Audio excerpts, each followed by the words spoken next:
Oke, kalau teman-teman lagi lihat video ini, aku asumsikan teman-teman lagi merasa kalau sudah posting di IG Story, jualan setiap hari, tapi yang nonton story makin dikit.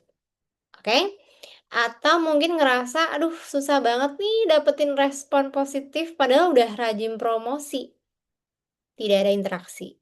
Dan apakah mungkin teman-teman di sini udah ngerasa selalu mengulang-ulang penjelasan yang sama, apalagi penjelasan produk ke orang yang sama, orang-orang yang berbeda di WhatsApp misalnya. Atau mungkin teman-teman yang sedang menonton ini yang lagi ngerasa omsetnya makin lama makin turun, padahal usahanya udah maksimal.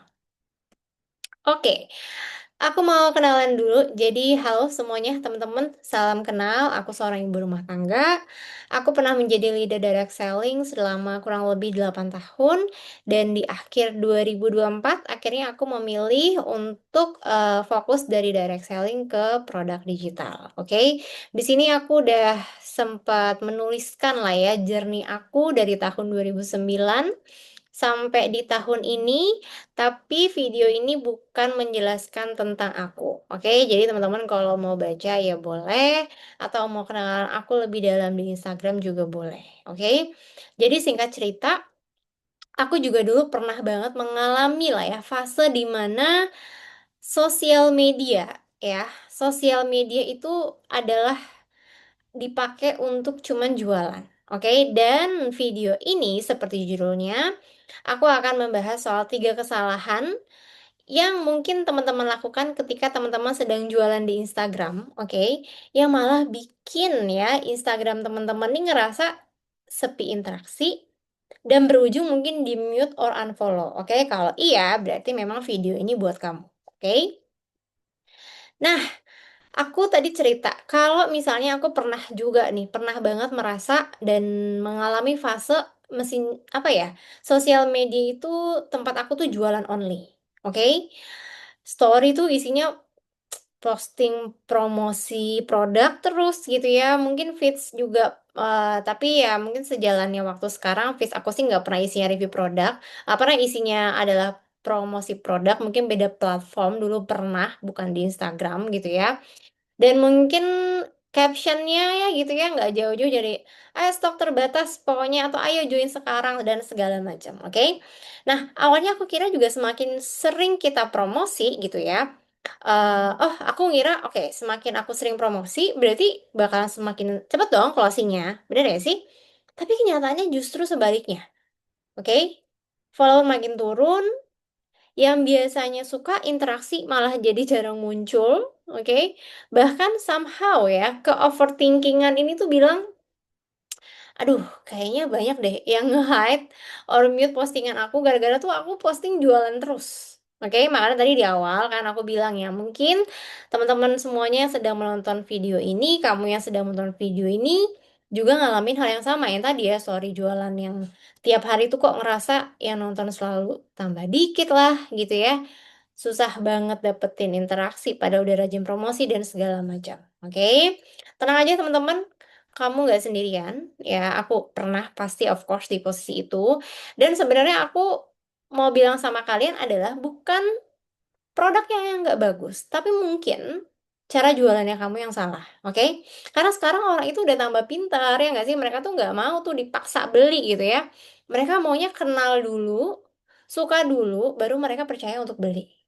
Oke, makanya kenapa video ini aku akan bongkar 3 kesalahan jualan di Instagram, ya, yang malah bikin tuh calon customer kita tuh malah kabur. Sama nanti mungkin aku akan share solusi-solusi praktikalnya ya. Jadi teman-teman boleh nanti sembari nonton di-pause, dicatat, oke? Kita langsung masuk ke kesalahan yang pertama, oke? Kesalahan pertama adalah biasanya tuh story sama feed-nya tuh isinya cuman postingan produknya terus gitu ya. Kalian bayangin ya, oke, bayangin kalau misalnya, teman-teman follow nih gitu ya, misalnya temen kalian gitu ya, atau akun yang memang tiap hari tuh isinya cuma promosi produk. Hari ini promosi baju, besok lipstik gitu ya, besok parfum misalnya.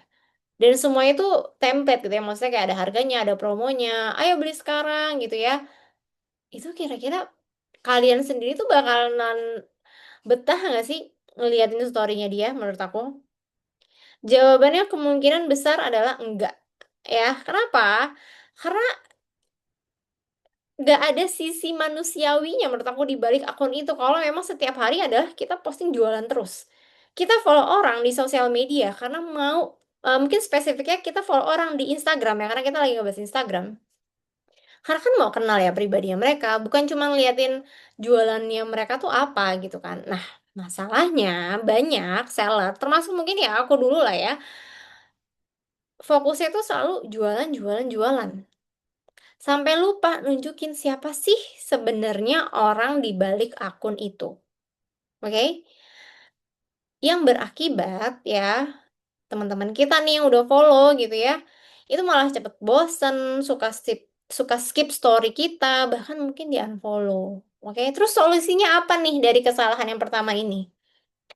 Yang pertama, story behind the product. Oke, misalnya kalau teman-teman lagi promosiin skincare, jangan cuma foto produknya doang, tapi ceritain pengalamannya teman-teman pakai produk itu atau masalahnya kulit nih, misalnya kita ngomongin skincare ya, masalah kulit yang dulu teman-teman alamin, cerita dulu. Oke? Yang kedua, cerita daily life. Nah, sesekali tuh upload tuh kegiatan sehari-harinya kalian. Misalnya kalau kalian dari ibu rumah tangga, ya IRT live ya, kayak tips masak apalah, resep, me time dan segala macam. Ini bikin orang itu merasa lebih kenal, merasa lebih dekat. Oke? Dan yang ketiga, udah pasti gunain storytelling. Dibanding kita bilang, oke, misalnya apa ya? Oh, masker ini lagi diskon. Kenapa nggak teman-teman ambil angle or ceritanya, kalian cerita dulu gitu ya, misalnya oke. Dulu tuh aku tuh sering banget insecure karena wajah aku tuh dulu kusam. Sa- Maaf, sampai akhirnya aku coba masker ini dan hasilnya bikin aku pede selfie tanpa filter. Contoh, sorry, maaf. Dan ketika audiens merasa relate, mereka bukan cuma ngeliat kamu sebagai seller doang, sebagai penjual doang, tapi sebagai teman. Dan percaya apa enggak, orang itu lebih suka diceritain daripada dijualin. Ini pasti teman-teman udah sering dengar, ya. Oke? Dan yang kedua, ya, kesalahan yang kedua adalah terlalu mau cepet-cepet closing ya. Oke, aku juga masih ingat ya, misalnya dulu aku juga pernah lah ya, aduh stok terbatas, sisa dua, buruan order sekarang, siapa cepat dia dapat gitu ya. Oke, promo join, gabung, promo hanya hari ini, habis itu harga naik segala macam. Oke, kalau emang produk kalian akan naik terus nggak pernah turun, nggak apa-apa lah, kalian bilang habis ini harga naik. Oke, ya. Karena aku juga punya nih produk yang aku suka bilang, oke habis itu harga naik karena emang emang naik nggak pernah turun gitu. Tapi kalau misalnya produk kalian, misalnya aku asumsikan kalian adalah produk fisik misalnya gitu ya, yang sebenarnya ya mungkin biasa aja tiap tiap bulan tuh promo misalnya contoh gitu ya, yang gak usah lah pakai bahasa-bahasa kayak gitu. Oke, awalnya aku pikir ini tuh teknik FOMO ya, fear of missing out lah ya kalian tahu. Dan ini kan, oh kayaknya kalau kita pakai teknik yang ngebikin FOMOin orang nih bisa bikin orang buru-buru beli. Tapi lama-lama ya audiens kan udah pinter ya, bakal kebal gak sih? Kayak mereka tahu lah ini paling mah trik marketing doang nih ya kan. Em, kita mikir mereka oh pasti akan tertarik, yang mereka yang ada malah mereka ilfeel, bener nggak? Masalahnya kalau semua konten kita isinya adalah closing, closing, closing, audiens bakalan ngerasa kita tuh kayak cuman butuh uangnya mereka. Bukan bener-bener peduli sama mereka. Ini yang bikin malah trust itu turun drastis. Oke, terus solusinya apa? Oke, aku bagi tiga juga ya. Yang pertama udah pasti ubah CTA-nya dulu, call to action kalian. Jangan langsung kayak beli sekarang. Oke, no. Tapi teman-teman bisa mulai dari masalah audiens sekalian. Contoh, kalau kamu lagi struggle juga dengan masalah kulit kusam, aku ada tipsnya di link di bio. Contoh, nanti di link di bio kamu share tips, terus di akhir kamu apa namanya kasih tahu salah satu solusinya adalah produk kalian. Itu contoh. Yang kedua adalah kasih edukasi dulu. Sebelum jualan misalnya produk kalian apa ya? Minuman kesehatan misalnya, kasih value dulu misalnya, oke, tiga kebiasaan kecil biar badan kamu tuh bisa lebih fit. Nah, baru nanti di akhir dimention produknya kalian. Oke? Kalau tadi beda ya, ubah call to actionnya, bahas pain-nya audiensnya kalian dulu, oke, pain customer kalian, yang kedua kasih edukasi, yang ketiga jangan lupa ya bangun hubungan juga. di story tuh cobalah pakai polling, Q&A, ya kan? Atau ya buka-buka interaksi lah sama followersnya kalian. Ya, jadi mereka juga merasa diperhatikan, bukan hanya sekedar jadi target penjualannya kalian. Oke, closing itu penting, tapi jangan buru-buru guys. Ya, orang akan lebih mudah beli kalau mereka itu merasa kenal sama kita, bener nggak? Percaya, nyaman sama kita gitu ya. Oke? Kalau teman-teman masih kurang nangkep, silakan di pause, diulangin lagi ya. Yang ketiga, nah ini dia ya, kesalahan ketiga adalah semua masih manual. Ya, capek nggak sih kalau misalnya kita ngejelasin hal yang sama ke 10 orang yang berbeda, apalagi kalau misalnya dari Instagram, terus kalian arahinnya semua ke WhatsApp tuh. Oke, dari harga, cara pakai, testimoni gitu ya, itu kalian jelasin satu-satu. Oke? Kenapa aku bilang ini kesalahan? Karena kalau semua di era sekarang nih, di era digital sekarang, aku bukan ngomongin di era produk digital doang ya, tapi kayak di era digital sekarang, kalian tidak memanfaatkan sistem digital, manual itu nggak akan scalable omsetnya kalian, or bisnisnya kalian gitu ya. Semakin banyak orang yang tanya, semakin capek pasti teman-teman jelasin. Padahal ada cara yang lebih efisien. Oke, aku selalu ngomongin soal funnel. Nih, kalian bisa tulis ada tiga juga. Yang pertama, cobalah bikin yang namanya freebie or free lead magnet. Oke? Lead Lead ya, lead magnet lah ya. Ya nanti kalian boleh googling detailnya gitu ya. Contoh misalnya kalian bikin PDF singkat gitu ya or checklist ketika orang-orang itu penasaran sama produk kalian, oke? Setidaknya kalian itu punya datanya, ya. Jadi kalau misalnya di sini mungkin teman-teman udah pada tahu Linkit. Nah, Linkit itu nggak hanya untuk teman-teman jualan produk digital doang, tapi itu kalian bisa manfaatin buat setidaknya kumpulin leads, data. Oke? Ingat ya, data ya. Yang kedua, gunain landing page sederhana. That's why aku pakai Linkit juga. Itu untuk pakai landing page aja sebenarnya, ya kan?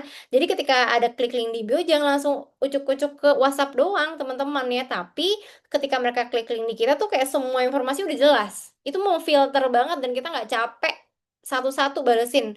Dan aku pun sekarang, kalaupun ada yang masih apa namanya mau tanya ke WhatsApp, ya itu tuh udah ke filter orang-orangnya gitu loh. Ya, nggak akan aku ngebalesin hal-hal yang sama banget. Oke, yang ketiga udahlah kalau misalnya teman-teman ada budget boleh hire admin. Misalnya kalau misalnya udah dari landing page, habis itu keturunannya dari admin masih ada lagi rame, pakai admin misalnya gitu ya. Atau pakai WhatsApp bisnis ya. Ya untuk auto jawab pertanyaan yang basic or yang umum lah. Karena ini bakalan bikin kalian tuh hemat waktu dan bisa terlihat lebih profesional juga. Oke? Dan dengan sistem ini, teman-teman nggak perlu lagi jadi kayak robot gitu ya, ngejelasin hal yang sama berkali-kali. Kalian bisa fokus ke hal yang lain, yang lebih penting apa? Ya udah pasti bangun personal branding dan interaksi personal nih sama audience or followersnya kalian. Oke? Nah, kalau teman-teman pernah ngelakuin satu atau mungkin semua ya yang tadi aku tiga kesalahan yang tadi aku bahas, nggak apa-apa ya. Aku pernah juga ngelakuin itu, tapi tidak ada kata terlambat ya. Teman-teman bisa mulai berubah hari ini sih menurutku. Ya, orang follow kita bukan karena mereka suka sama kitanya, bukan hanya sekedar suka sama produknya, oke? Tapi eh, mereka itu memang senang atau follow kita karena suka sama kitanya. Bentar deh, gue agak belibet nih ngomongnya. Bentar. Aku mencerna juga ya. Orang follow kita tuh karena suka sama kitanya, bukan karena produknya. Intinya gitu. Oke? Yang kedua, closing itu proses. Ya, teman-teman. Proses nih kayak kalian tuh lagi cari pacar, cari jodoh gitu kan. Jadi diawali dari kita kenalan dulu, orang tuh suka dulu sama kitanya, orang itu percaya dulu sama kitanya, baru mereka akhirnya mau beli jualan kita. Oke, that's why pentingnya bangun personal branding. Oke? Yang terakhir, jualan akan lebih ringan kalau teman-teman ngerti yang namanya funnel, punya yang namanya sistem. Oke, dan aku paham teman-teman ya, perubahan ini semua yang biasanya teman-teman manual, terus lagi jadi penasaran banget gimana mendigitalisasi semua sistem jualannya kalian, ya itu pasti nggak instan ya. Tapi aku percaya teman-teman bisa asal teman-teman mau belajar. Aku pun juga kok ibu rumah tangga biasa gitu ya. Bisa kok aku shift gitu ya dari tadinya pernah hard selling sampai akhirnya aku bangun personal branding dan sekarang alhamdulillah jualannya jadi lebih mudah. Ya, insya Allah kalian juga bisa. Oke? Dan ya, kalau teman-teman mau jualan ya, oh oke ini tadi aku udah bahas ya. Dan kalau misalnya teman-teman mau jualan tanpa hard sell dan mulai bangun personal branding yang bisa bikin lebih dipercaya gitu ya. Aku udah punya ya dan aku udah siapin komunitas eksklusif mungkin aku bisa bilang ya untuk teman-teman yang memang mau serius belajar personal branding dan produk digital. Ya, karena aku tahu rasanya bingung jualan online tanpa arahan. That's why ya aku bikin komunitas ini ya supaya teman-teman ini nggak jalan sendirian. Di dalamnya ini bukan komunitas offline tapi kita ada ini adalah komunitasnya online. Jadi ada di grup ini kebetulan adalah video saat gathering ya teman-teman yang di Jabodetabek. Di dalamnya teman-teman bisa belajar personal branding bareng-bareng step by step ya. Gimana cara setup bio Instagram nih biar bisa datengin sales, cara bikin freebie, landing page, tips konten, tips jualan pakai funnel yang tadi aku bilang. Gimana sih optimasi AI biar jualan kita tuh makin gampang di scale up-nya. Oke, kurang lebih seperti itu. Dan yang paling penting komunitas ini bakalan cocok banget buat pemula ya, baik teman-teman yang jualan produk fisik, produk digital ya, plus bakalan ada lifetime Zoom mentoring tiap hari Senin dan Kamis ya. Dan kalau misalnya teman-teman mau join community-nya, boleh langsung cek aja di link www.osipina.com atau bisa cek di deskripsi di bio. Oke? Baiklah, sekian gitu aja penjelasan dari aku. Semoga bermanfaat dan semoga juga teman-teman bisa mendapatkan insight dan jangan lupa sekalian boleh apa namanya subscribe channel YouTube aku ini ya. Aku akhirin. Assalamualaikum warahmatullahi wabarakatuh.